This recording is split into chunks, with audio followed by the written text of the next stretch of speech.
Hi, so today I'm going to be opening my big purchase, my new Chanel bag. I've been waiting for this bag for a long time. It took me a really long time to decide whether I was going to buy it or not, of course, because it's really expensive, but then I decided to just order it and bite the bullet, and I love it. This came in a regular shipping box. I got it from Saks.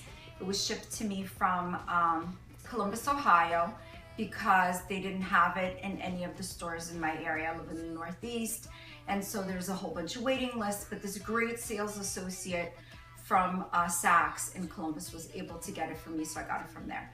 So here we go. This is what it looked like when I opened the shipping box, and it has that great camellia flower and all the ribbons and stuff.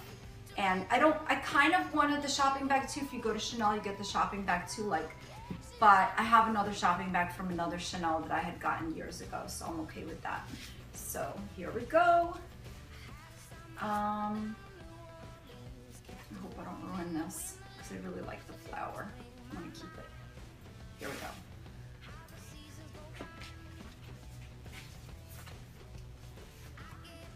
I'm gonna put the flower off to the side. And then you see that the box comes with this like magnetic opening, which is nice. And inside is tissue paper, and there's the Chanel sticker.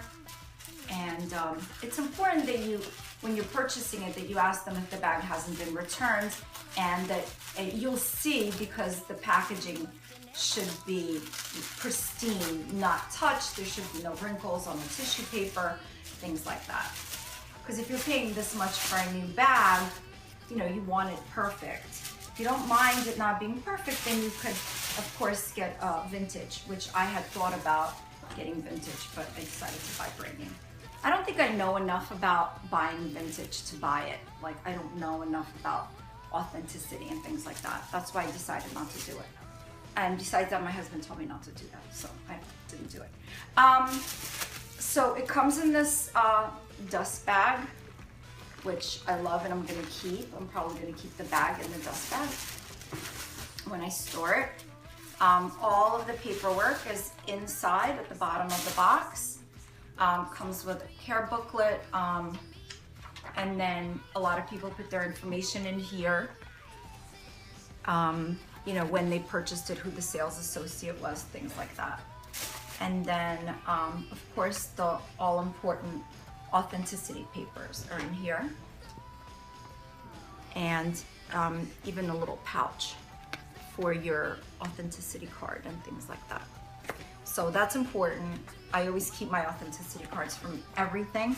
And I even keep the receipts, and because if you ever decide to sell, and I previously sold my Chanel and got a decent price for it, you know, it's important to keep all the receipts, tags, authenticity cards, and that increases the resale value. So here is my beauty.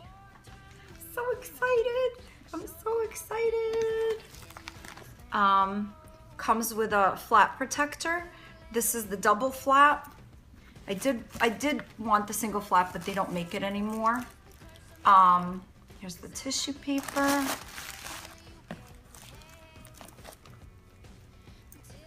Here's the tissue paper. It's important to keep that also, so you want the bag to keep its shape. You do want it, look on the inside, make sure it's perfect, and it usually is, because that's how things come from Chanel, perfect. And you have the beautiful two C's. Here's the inside. This one's made in Italy. Some are made in Italy, some are made in Paris, and I looked around, made in France rather. I looked around, and all the caviar leathers, which this is, and it's the slightly more durable leather, all of the caviar leathers that I encountered, they all had been made in Italy. Some of the vintage ones you can find made in France, and that would be great if you were buying vintage. If I was buying vintage, I would definitely get one made in France.